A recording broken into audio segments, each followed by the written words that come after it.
जय हिंद दोस्तों, PCM bye भवन सर चैनल में आपका स्वागत है। आप सब इस चैनल पर मैथ, फिजिक्स, केमिस्ट्री से संबंधित किसी भी प्रकार का डाउट हमारे द्वारा क्लियर कर सकते हैं। तो आइए हम मानव नेत्र के बारे में पढ़ते हैं। मानव नेत्र के बारे में हम एक वीडियो बना चुके हैं, लेक्चर 1, ये लेक्चर 2 है। अगर हमारा वीडियो मानव नेत्र शुरू से देखना चाहते हैं तो पहले लेक्चर 1 देखिए, उसके बाद लेक्चर 2 देखिए। लेक्चर 1 में हम बहुत कुछ समझाए हैं, आज हम लेक्चर 2 में समझाते हैं। लेक्चर 1 में हम यहाँ तक समझा दिए थे, इतना समझा दिए हैं, उसके बाद हम लोगों को समझना था। ठीक, तो देखिए हम लोगों को लेक्चर 2 में आज समझना है कि कचाव द्रव क्या है। तो कचाव द्रव देखिए, कचाव द्रव क्या होता है। ये जो मानव आँख है, मानव आँख के बीच में पाया जाता है कचाव द्रव, जिसको इंग्लिश में क्या बोलते हैं, विट्रियस बॉडी, विट्रियस ह्यूमर बोलते हैं। तो देखिए कचाव द्रव का काम क्या है, यह मानव आँख को गोलाकार आकार प्रदान करता है। मानव आँख को गोलाकार आकार प्रदान करता है। इसमें एक जेली लाइक मटेरियल भरा रहता है और ये मटेरियल पारदर्शी होता है।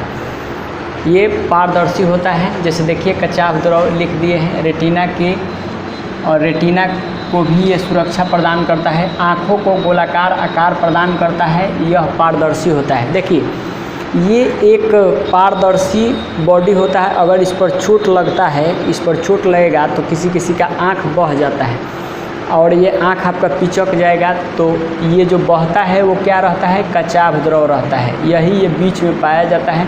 यह मानव आँख में लगभग 80% भाग अकेले छेका रहता है, कचाव द्रव। ठीक, तो हम लोग कचाव द्रव तक पहुँच गए। अब हम लोग आते हैं इस पर हम लोग आते हैं। तो देखिए सबसे पहले ये जो ऊपर वाला भाग है, ये जो ऊपर वाला मानव आँख में जो ऊपर वाला भाग है, इसको बोलते हैं श्वेत पटल, दृढ़ पटल या स्क्लेरा स्क्लेरेट्रिक।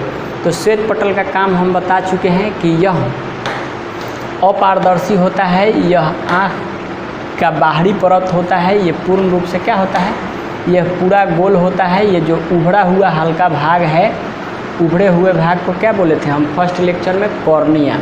ठीक, तो ये श्वेत पटल होता है। श्वेत पटल के बगल में क्या होता है, कोराइड होता है। यानी कि श्वेत पटल के नीचे कोराइड होता है और कोराइड के नीचे क्या होता है, रेटिना होता है। तो आइए हम लोग सबसे पहले किसके बारे में समझते हैं, कोराइड के बारे में। तो कोराइड क्या है, तो जो बाहर से प्रकाश अंदर आता है, यानी कि जो बाहर से प्रकाश रेटिना में आता है तो वह रिफ्लेक्ट होकर फिर बाहर न जाए, तो उस प्रकाश को रोकने का काम कौन करता है, कोराइड करता है। तो प्रकाश के परावर्तन को रोकने का काम कोराइड करता है। और रेटिना को रक्त प्रदान करने का काम भी कौन करता है, कोराइड करता है। तो देखिए कोराइड के बारे में भी लिख दिए हैं, प्रकाश के परावर्तन को रोकने का काम कौन करता है, कोराइड करता है। रेटिना को रक्त तथा पोषक तत्वों की पूर्ति भी कौन करता है, कोराइड करता है। अब हम लोग मुख्य बात समझते हैं कि रेटिना क्या है। तो देखिए जो नेत्रगोलक होता है, नेत्रगोलक यानी कि जो गोल होता है, नेत्रगोलक क्या होता है, गोल होता है और उसमें 3 लेयर पाया जाता है। पहले लेयर को क्या बोलते हैं, श्वेत पटल या दृढ़ पटल, दूसरे को कोराइड। तो श्वेत पटल के बारे में समझ गए, कोराइड के बारे में समझ गए। अब तीसरे भाग किसके बारे में समझते हैं, रेटिना। तो देखिए रेटिना हमारे आँख में पर्दा का काम करता है। यानी कि जितना इमेज बनता है, जितना हम वस्तु को देखते हैं, जितना भी फोटो देखते हैं, उस सब का प्रतिबिंब किस पर बनता है, रेटिना पर। टोटल का इमेज किस पर बनता है, रेटिना पर। और रेटिने पर बने हुए इमेज को देखता कौन है, कौन देखता है, तो माइंड। रेटिना पर इमेज जो बनता है उसको ऑप्टिक नर्व्स द्वारा ऑप्टिक नर्व सूचना पहुंचाता है किसको, मस्तिष्क को। तो मस्तिष्क जज करता है कि अच्छा ये कौन है या कौन नहीं है। तो आइए हम लोग रेटिना के बारे में पढ़ते हैं। तो देखिए रेटिना एक स्क्रीन का काम करता है, एक पर्दे का काम करता है। यानी कि इसी रेटिना पर फोटो बनता है। फोटो कैसा बनता है, तो वास्तविक बनता है, उल्टा बनता है, वास्तविक उल्टा बनता है, छोटा बनता है। जैसे देखिए, जैसे आप एक तला पर से देखिएगा तो बड़ा वस्तु दिखाई देता है, 2 तला पर से देखिएगा तो थोड़ा छोटा हो जाता है, 20 तला पर से देखिएगा किसी वस्तु को तो वो पूरा छोटा दिखाई देता है। यानी कि उत्तल लेंस का ये टेंडेंसी पाया जाता है कि दूर रखिएगा वस्तु को, जब वस्तु अनंत पे रहेगा तो प्रतिबिंब क्या बनता है, छोटा बनता है। जैसे जैसे पास आएगा प्रतिबिंब का आकार क्या होता है, बड़ा होते जाता है। जैसे आप लोग पतंग उड़ाए होंगे बचपन में, तो पतंग जब हाथ में रखिएगा तो पतंग बड़ा रहता है, और जैसे उसको आसमान में उड़ा दीजिएगा तो पतंग क्या हो जाता है, छोटा हो जाता है। तो हमारे आँख में उत्तल लेंस पाया जाता है, और ये उत्तल लेंस के द्वारा जो फोटो बनता है वो कैसा बनता है, उल्टा बनता है। उसके बाद वास्तविक बनता है और छोटा बनता है। तो देखिए फोटो उत्तल लेंस उल्टा बनाता है, लेकिन इसको सीधा करके आँख में देखने का काम कौन करता है, मस्तिष्क करता है। ये उल्टे इमेज को ऑप्टिक नर्व्स द्वारा सीधे बनाकर फोटो भेजने का काम कौन करता है, ऑप्टिक्स नर्व्स, और दिमाग उसको घुमा के देख लेता है सीधा। ठीक, तो रेटिना का काम क्या है, तो रेटिना पर प्रतिबिंब बनता है। प्रतिबिंब कैसा बनता है, वास्तविक बनता है, उल्टा बनता है। इसे वास्तविक बनता है, उल्टा बनता है तथा ये छोटा बनता है। तो देखिए रेटिना के बारे में हम लिख दिए, ये पर्दा है, वास्तविक, उल्टा और छोटा। ठीक, अब देखिए, अब रेटिना के बारे में समझ गए। रेटिना में ही देखिए, रेटिना में ही क्या पाया जाता है, पीत बिंदु, और रेटिना में ही अंध बिंदु पाया जाता है। तो देखिए रेटिना में पीत बिंदु पाया जाता है, तो रेटिना देखिए एकदम इत्मीनान से समझिए, जो फोटो बनता है, जो मनुष्य आदमी का या किसी भी चीज़ का फोटो बनता है रेटिना पर, रेटिना के बीच में फोटो बनता है, पूरा रेटिना है। देखिए ये पूरा क्या है, ये पूरा टोटल रेटिना है। तो पूरा रेटिना के बीच में फ़ोटो बनता है। ठीक, और जहाँ फ़ोटो बनता है उसी को क्या बोलते हैं, पीत बिंदु। पीत बिंदु, येलो स्पॉट, ये कहाँ रहता है, तो रेटिना के मध्य भाग में रहता है।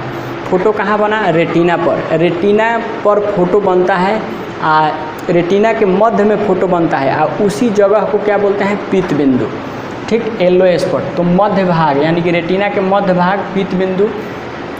तो पीत बिंदु पर जो फोटो बनता है वो एकदम बेस्ट फोटो बनता है, क्लियर फोटो बनता है। यानी कि देखिए पहले फोटो बनता है रेटिना पर, रेटिना के बीच में पीत बिंदु पाया जाता है, उस पर उससे भी बेस्ट फोटो बनता है।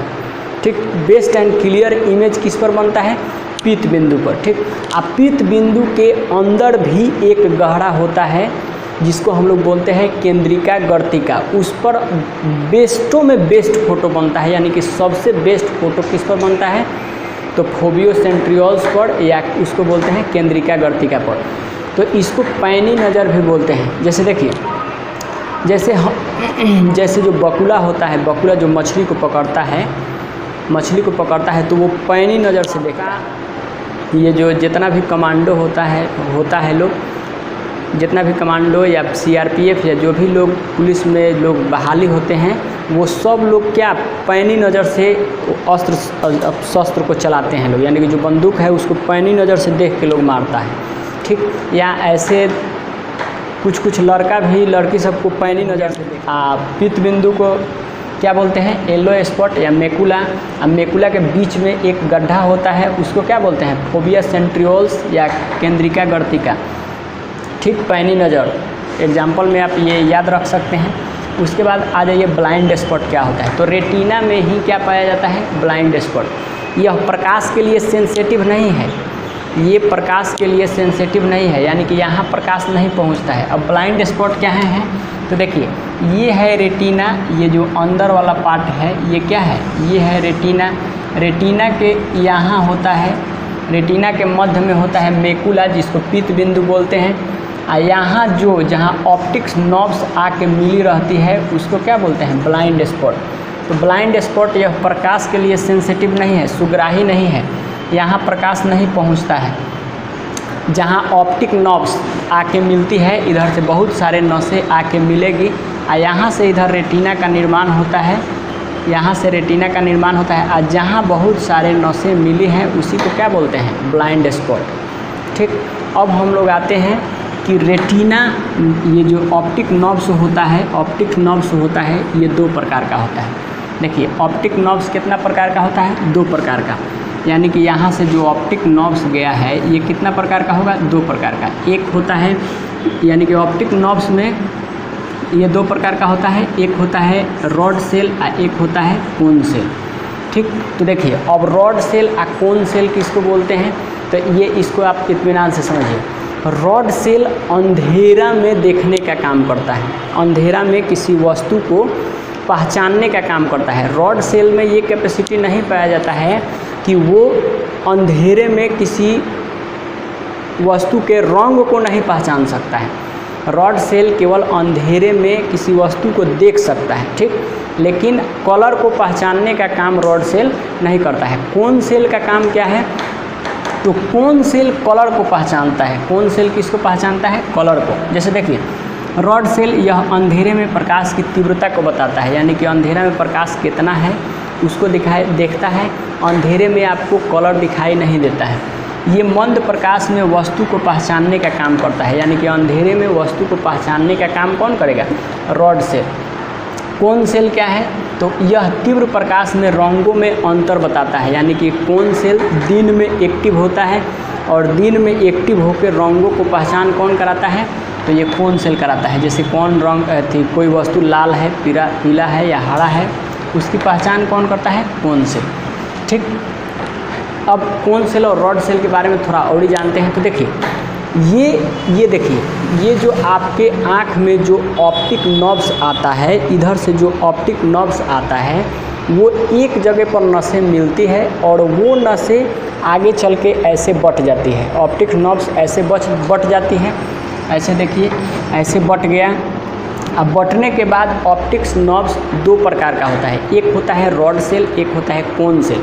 तो देखिए, इसको आप समझना चाहिएगा तो ऐसे समझ सकते हैं, रॉड सेल और कोन सेल। तो रॉड सेल का काम है अंधेरे में किसी वस्तु को केवल देखना, अंधेरे में ये कलर को नहीं पहचान सकता है। जैसे ये एक ऐसा है, ये दोनों देखिए, ये दोनों एक साथ एक्टिव नहीं रहता है। इसको हम लोग कैसे समझते हैं कि ये डे नाइट ड्यूटी करता है, रॉड सेल और कोन सेल। देखिए डियूटी कैसे करता है। ये रॉड सेल बेचारा अंधेरा में जगता है। रॉड सेल को आप मान लीजिए कि ये भतीजा है और कोन सेल क्या है? चाचा है। तो देखिए, ये जो भतीजा है ये रात में जगता है, जब प्रकाश नहीं रहेगा तब वहाँ आपका रॉड सेल एक्टिव होता है। भतीजा कब जगता है? रात में, अंधेरे में। ये जगता है तो इसको कलर पहचानने का क्षमता नहीं है। जैसे मान के चलिए कि आपके सामने कोई रात में आया, तो आप केवल इतना देख के बता दीजिएगा कि ये लड़का है या लड़की है। आप ये नहीं बताइएगा कि ये लड़का लड़की माने सुंदर है कि खराब है, माने जो गोरा है कि काला है। रंग का पहचान आप रात में नहीं कर सकते हैं, ठीक। क्यों नहीं कर सकते हैं? क्योंकि रात में कोन सेल एक्टिव नहीं रहता है। कोन सेल यानी कि जो चाचा जी होते हैं वो रात में सोए रहते हैं, चाचा जी रात में सोए रहते हैं। और रंगों का पहचान करने का काम कौन करता है? ये कोन सेल करता है। और कोन सेल तो रात में सोया है तो पहचानेगा कौन? अब ये रॉड सेल केवल जगा रहता है, यानी कि भतीजा जगा रहता है, देखता है कि वो कोई आया है तो उसको केवल पहचानता है, ये नहीं देखेगा कि ये सांवड़ है, गोरा है कि काला है। अगर ये पहचानना होगा तो इस भतीजवा को, चाचवा को जगाना पड़ेगा कि चाचा उठिए, देखिए तो ये कौन है, पहचानिए थोड़ा इसको, ये कौन है। तो वो कहता है कि हमको सोने दो। पहचानने के लिए टॉर्च लाएगा तब ना, लाइट उठ लाएगा तब ना हम उठेंगे। तब रॉड सेल सोचता है कि वो ये तो इनको तो अंधेरा में तो एक्टिव ही नहीं रहते, इनको तो एक्टिव रहने के लिए प्रकाश चाहिए। तो तब ये रॉड सेल क्या सोचता है? ये सोचता है, ये दिमाग में अपना ऑर्डर भेजता है कि चलो देखो टॉर्च उर्च खोजो। जैसे टॉर्च खोज के आदमी लाता है आप तब उसको पहचानिएगा, तब उस पर टॉर्च बारिएगा, देखिएगा, तब rod cell active cone cell active होता है कि अच्छा हाँ ये जो आदमी है ये इस कलर का है, स्मार्ट है या ख़राब है। पहचानने का काम कौन करता है? Rod cell. यानी कि कलर पहचानने का काम रॉड सेल करता है। रॉड सेल केवल अधिक प्रकाश में ही एक्टिव होता है, यानी कि दिन में ही एक्टिव होता है, रात में केवल कोन सेल एक्टिव होता है, ठीक। अब देखिए, रात में केवल कोन सेल एक्टिव होता है, रात में केवल रॉड सेल एक्टिव होता है और दिन में क्या होता है? कोन सेल एक्टिव होता है। बात समझ गए? रात में केवल आप आदमी को देख सकते हैं, बेंच देख सकते हैं, कुर्सी टेबल देख सकते हैं, लेकिन ये नहीं बताइएगा कि ये किस कलर का है, किस कलर का नहीं है। कलर आपको पहचानना होगा तो कौन सेल को जगाना पड़ेगा कि उठिए चाचा देखिए ये कलर किस कलर का है, तो ये क्या बोलेंगे कि ये प्रकाश लाओ तब ना हम उठेंगे। तो प्रकाश जैसे बारिएगा तो कौन सेल एक्टिव हो जाएगा, हाँ कहेगा हाँ ठीक है ये कलर इस कलर का है, ये जो आपका वस्तु है वो इस कलर का है। यानी कि कलरों का पहचान कौन करता है, रॉड सेल कौन सेल करता है। ये जो अंधेरे में वस्तु को पहचान कौन करता है, वस्तु का पहचान ये करता है रॉड सेल। अब देखिए, अब इसमें हम एक आपको खास बात बताते हैं। इसमें एक खास बात क्या है कि यदि किसी मनुष्य का किसी एक कलर का कोन सेल गायब हो जाए, थोड़ा कोन सेल के बारे में और चर्चा कर लेते हैं। देखिए कोन सेल प्राइमरी रंग को देखता है, जैसे प्राइमरी रंग रेड ब्लू ग्रीन, इसको कोन सेल देखता है यानी कि रंगों का पहचान करता है। इसी तीनों को मिलाने से अन्य भी कई कलर बनते हैं। तो मानव आँख में 84,000 कलर को पहचानने का क्षमता पाया जाता है।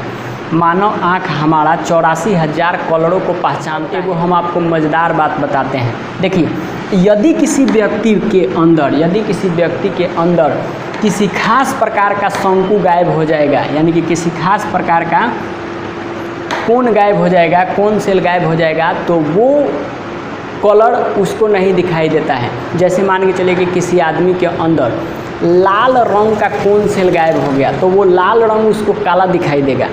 यदि किसी आदमी के अंदर लाल रंग का सेल गायब हो गया तो वो लाल रंग उस व्यक्ति को क्या दिखाई देगा, काला दिखाई देगा। अब सोचिए, तो इसी को क्या बोलते हैं, कलर ब्लाइंडनेस। इसी बीमारी को क्या बोलते हैं, कलर ब्लाइंडनेस। ये अनुवांशिक जेनेटिक होता है, यानी कि ये अनुवांशिक होता है, पीढ़ी दर पीढ़ी चलता है। ये जो बीमारी है ये पीढ़ी दर पीढ़ी चलता है। अब जैसे मान लीजिए कि वैसे व्यक्ति का रेलवे में जॉब हो गया, लाल उसको काला दिखाई देता है। और रेलवे सरकार यदि बोल देगा कि लाल रंग देखना तब रुकना, काला मतलब धीरे धीरे चलना, तो वो तो ट्रेन लेके कभी रुकबे नहीं करेगा, क्योंकि लाल तो उसको काला दिखाई देता है। उसको दिखाया जाएगा लाल, तो उसका तो लाल रंग का फ्यूज गायब है। तो जब लाल रंग का उसको फ्यूज गायब है तो लाल काला दिखाई देता है, तो वो तो ट्रेन लेके चलते रह जाएगा। बात समझे। तो इसी को बोलते हैं कलर ब्लाइंडनेस। ये जो कलर ब्लाइंडनेस है, रंग वर्णदता है, ये किसी कंपटीशन में जिसमें आँख का बहुत इम्पोर्टेंस है, आँख का बहुत, जैसे ग्रुप डी हो गया, लोको पायलट हो गया, या एयरफोर्स नेवी वगैरह में तो डायरेक्ट हटा देता है, सर्टिफिकेट में भी छेद कर देता है। आखिर जब इसका इलाज ही संभव नहीं है, जब कलर ब्लाइंडनेस का इलाज ही संभव नहीं है, तो एक ही लड़का को बार बार क्या जांचें। ठीक, तो देखिए ये हो गया कलर ब्लाइंडनेस। अब ये बायोलॉजी कहता है कि कलर ब्लाइंडनेस सिर्फ और सिर्फ पुरुषों में ज़्यादा पाया जाता है, महिला में पाया जाता है लेकिन कम पाया जाता है, ये बायोलॉजी कहता है। ठीक, तो अब देखिए, जैसे मान के चलिए कि यहाँ कोई व्यक्ति ले लीजिए, जैसे मान के चलिए कि मोहन ले लिए, जैसे मान के चलिए कि मोहन कोई व्यक्ति है, इसको कलर ब्लाइंडनेस है, तो मोहन के साथ इसकी पत्नी मान लीजिए कि गीता है। ठीक, तो अब देखिए मोहन को कलर ब्लाइंडनेस है, तो यदि मोहन का कोई पुत्र होगा, जैसे मान के चलिए कि मोहन का कोई पुत्र हुआ सोहन, तो इसको कलर ब्लाइंडनेस होने का पूरा संभावना रहेगा। लेकिन इसकी बेटी जो होगी, मान के चलिए कि कोई बेटी होगी इसकी, तो इस बेटी को एक्स के जगह पर कोई नाम रख दीजिए, क्या नाम रखिएगा, चाहे छोड़िए एक्स से नाम रखिए। एक्स इसकी जो कोई बेटी हुई तो ये कैरियर है ढोने वाली, यानी कि ये इसको कलर ब्लाइंडनेस होगा नहीं, ये कैरियर है, ये ढोने वाली है। अब देखिए कि अब इस लड़की एक्स का विवाह किसी लड़के अच्छे ख़ानदान में वाई के साथ हो गया, इस एक्स लड़की का विवाह किसी अच्छे ख़ानदान में वाई के साथ हो गया, तो अब इससे कोई बच्चा होगा, मान के चलिए कि इससे कोई भी बच्चा होगा, मान के चलिए कि क्या हो गया, एम कोई बच्चा हो गया, तो इस एम ये लड़का है, तो ये जो एम बच्चा है, जो लड़का है, इसको कलर ब्लाइंडनेस हो जाएगा। ठीक, क्यों हो जाएगा, क्योंकि एक्स ये जो लड़की है ये क्या है, कैरियर है ढोने वाली, तो इसको कलर ब्लाइंडनेस हो जाएगा। जब ये डॉक्टर के पास चेक कराने जाएगा, यानी कि इसके सास ससुर जब डॉक्टर के पास ये लोग चेक कराने जाएगा तो डॉक्टर बोलेगा कि इसको कलर ब्लाइंडनेस है। तो डॉक्टर पूछेगा कि आपके ख़ानदान में किसी को या घर में किसी को कलर ब्लाइंडनेस रोग है, तो इसकी सास चिल्लाएगी कि आज तक तो हमारे ख़ानदान में कलर ब्लाइंडनेस किसी को नहीं था, पता नहीं कहाँ से आ गया। कहाँ से आ गया? ये लड़की लेके आई है कहाँ से? अपने घर से। तो महिला क्या होती है? कलर ब्लाइंडनेस को ढोने वाली होती है। ठीक, तो ये तो हो गया रंग वर्णतता यानी कि कलर ब्लाइंडनेस। इसका इलाज संभव नहीं है। देखिए इलाज संभव क्यों नहीं है, ये है कहाँ? पहले ये देखिए, ये है रेटिना। रेटिना के अंदर रेटिना किससे बना है? ऑप्टिक नर्व से। ऑप्टिक नर्व्स दो प्रकार का होता है, cone cell, rod cell. Cone cell ये बहुत पीछे चल गया तो कोई भी डॉक्टर उतना अंदर तक घुस के ऑपरेशन नहीं करेगा, इसलिए कलर ब्लाइंडनेस बीमारी को ठीक नहीं किया जा सकता है। ये पीढ़ी दर पीढ़ी चलते रहता है। ये पुरुषों में ज़्यादा पाया जाता है, महिलाएं इसकी कैरियर होती है ढोने वाले। ठीक, तो ये तो हो गया कलर ब्लाइंडनेस का बात। अब देखिए, अब कुछ इम्पॉर्टेंट बात पर हम लोग चर्चा करते हैं। जो रॉड सेल और कोन सेल दोनों एक साथ एक्टिव नहीं रहता है, यानी कि रॉड सेल या कोन सेल दोनों एक साथ नहीं एक्टिव रहेगा।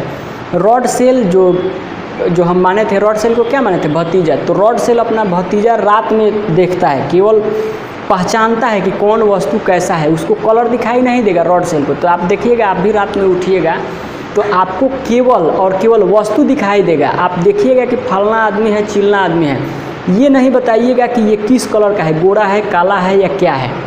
ठीक, चाहे वो शर्ट किस कलर का पहना है, वो आपको तभी समझ में आएगा जब उस पर प्रकाश डालिएगा। जैसे प्रकाश डालिएगा तो कोन सेल एक्टिव हो जाएगा। कोन सेल किसका पहचान करवाता है? रंगों का। लेकिन ये यहाँ एक खास बात हम आपको बताते हैं कि एक ही समय में कोन सेल और रॉड सेल दोनों एक्टिव नहीं रहता है। अगर एक ही समय में दोनों एक्टिव हो जाएगा तो आपका आँख चौंधिया जाएगा, यानी कि आपको कुछ दिखाई नहीं देगा। जैसे अचानक आप अंधेरे में हैं तो अभी रॉड सेल एक्टिव है, और जैसे आपके आँख पर टॉर्च बारा जाएगा तो कोन सेल भी एक्टिव हो जाएगा। रॉड सेल एक्टिव है या कोन सेल भी एक्टिव हो गया, तो आपका आँख वहाँ दोनों जैसे एक्टिव होगा ना, रॉड सेल और कोन सेल दोनों जगेगा, तो वहाँ आँख आपका चौधिया जाएगा और कुछ देर के लिए आपको दिखाई भी नहीं देगा। तो एक समय में एक ही सेल एक्टिव होता है। दिन में आपका कोन सेल काम करता है, रात में क्या करता है? Rod cell. रॉड सेल सिर्फ वस्तुओं को पहचानने में, कम प्रकाश में वस्तुओं को पहचानता है, और कोन सेल क्या है? अधिक प्रकाश में, यानी कि दिन के समय में रंगों को पहचान करता है। कौन? Cone cell. तो जब कभी हम अंधेरे से अचानक उजाले में जाते हैं तो हमारी आंखें चौंधिया जाती है। उल्लू में कोन सेल नहीं पाया जाता है। अब देखिए, जो उल्लू है ना, उसमें कोन सेल पाया ही नहीं जाता है, इसीलिए उल्लू को दिन में दिखाई नहीं देता है। उल्लू में सिर्फ रॉड सेल पाया जाता है, और वो भी rod cell strong rod cell होता है, इसलिए वो रात में सब वस्तु को आसानी से देख पाता है। उल्लू वाला जो रॉड सेल होता है वो स्ट्रॉन्ग रॉड सेल होता है, मजबूत होता है, तो उल्लू रात में देख लेता है आसानी से। उल्लू में कोन सेल नहीं पाया जाता है, इसलिए उसको दिन में नहीं। उल्लू क्या होगा? जानवर की आंखें रात में चमकती है। अब देखिए, जो जानवर का आँख है उसके रात में बारिएगा टॉर्च से तो उसका आँख चमकता है। इसका मेन कारण क्या है? तो उसके अंदर एक क्या पाया जाता है? टेपिडम लूसिडम। उसके अंदर एक टेपिडम लूसिडम पाया जाता है, जिसके कारण उसका आँख, जो जानवर का आँख होता है, वो चमकता है। ठीक, तो इसका स्क्रीनशॉट ले लीजिए। तो ये हो गया आपका लेक्चर 2। अब हम लोग कुछ दृष्टि दोष पर चर्चा करेंगे। निकट दृष्टि दोष क्या है, दूर दृष्टि दोष क्या है, जरा दृष्टि दोष क्या है, अबिंदुकता क्या है, यानी कि अब फिजिक्स में कुछ दृष्टि दोष के बारे में पढ़ेंगे। कुछ अन्य भी जानकारी लेंगे जो काफ़ी बेहतरीन है। यानी कि हम आपको इतना ज़रूर विश्वास दिलाते हैं कि हमारा मानव नेत्र का 3 क्लास कर लीजिए, आपका फिजिक्स भी कंप्लीट हो जाएगा, 10th का फिजिक्स कंप्लीट हो जाएगा, 12th का भी कंप्लीट हो जाएगा, कुछ बायोलॉजी वाला भी पार्ट कंप्लीट हो जाएगा। यानी कि कंपटीशन में भी आप कहीं बैठिएगा तो आपका कंपटीशन में भी मानव नेत्र से यदि क्वेश्चन पूछ दिया तो आप पक्का बना के आइएगा। ठीक, जय हिंद।